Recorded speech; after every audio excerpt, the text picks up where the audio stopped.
və Allahın onu sevməsini istəyirsə, onda Allah Subhanahu taalanın əmrlərinə təslim olmalı və Peyğəmbər sallallahu aleyhi və səlləmin şəriətinə uyğun şəkildə əməl etməlidir. Onun əmr etdiyi formada əməl etməlidir. Bu birinci məsələ. Yəni çatdırmaq ki, bu məsələ ibadətdir və ibadət məsələsi də təslimiyyət tələb edir. Təslimiyyət. Şək, şübhə, tərəddüd, mən qəbul etmirəm, ağlıma gəlmir. Yox, Allaha təslimiyyət tələb edir. İkinci məsələ, ikinci formada həmin əməlin, həmin ibadətin vacib olmasını Quran və sünnədən həmin insana çatdırmaqla Allah Taala'nın ayəsini həmin insana çatdırmaq. Və Peyğəmbər sallallahu aleyhi və səlləmin sünnəsindən də buna dəlalət edən hədisləri çatdırmaqla ki, hətta o insan bu ibadət Peyğəmbərin vaxtında necə olub onu dərk eləsin. Və Allah Taala'nın həqiqətən onu əmr etdiyini dərk eləsin, bilsin. Misal üçün Allah Taala'nın Peyğəmbər sallallahu aleyhi və səlləmə əmr etməsi. Yəni ya eyyuhan nəbiyyu qul li əzvacikə. Yəni ey Peyğəmbər zövcələrinə və bənatikə, qızlarına və həmçinin nisa'il müminin, möminlərin qadınlarına örtünmələrini de, yəni əmr et. Peyğəmbər sallallahu aleyhi və səlləmə əmr edir ki, de, həyat yoldaşları var, qızlar və möminlərin qadınlarına örtülməsini əmr et.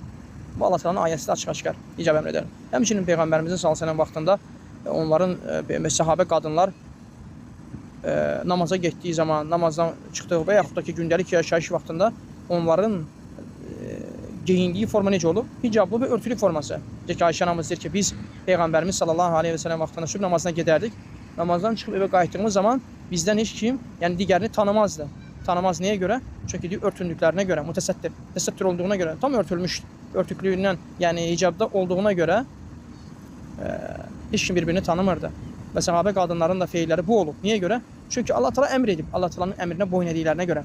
Quran-ı Kərimdən ayəni çatdırmaq, Allahın əmr olduğunu bildirmək, yəni bildirmək ki, bax Allah Taala Peyğəmbərə əmr edib ki, öz həyat yoldaşları var, qızları və möminlərin qadınlarına örtünməsini əmr et. Və Peyğəmbərin də həyat yoldaşları və onun qızları və həmçinin də möminlərin həyat yoldaşları Peyğəmbər sallallahu əleyhi və səlləm vaxtında da örtünüblər və ondan sonra da və tətbiq də Allahın ayəsinə birbaşa olub, təslimiyyət olub. Bu ikinci məsələ ayə və hədislər çatdıqdan sonra gözəl şəkildə də tədarrucla tələsmədən vaxtaşırı, yəni xatırlatma eləmək lazımdır. Ola bilər ki, insan bir qohum əqrəbasına bunu çatdırsın və kimsə bunları eşidib birbaşa icaba keçməsin. O demək deyir ki, ona qarşı birbaşa yəni aqressiv müamilə eləmək lazımdır və yaxud da nəsihəti tərk etmək lazımdır və yaxud da kobud davranmaq lazımdır. Yox, bunların heç birisi doğru deyil. Sən nə ilə əmr olunmusan? Təbliğ eləməklə, gözəl şəkildə, hikmətlə təbliğ etməklə əmr olunmusan. Sən deyilən formada təbliğ et və Allaha dua elə ki, sənin Allah Taala dəvət və bərəkət versin. Allah Subhanahu taala ona müvəffəq edəcək vaxt keçdikdən sonra Allahın əmrinə təslim olmaq. Ola bilər ki, insan birbaşa təslim olsun. Ola bilər ki, o vaxt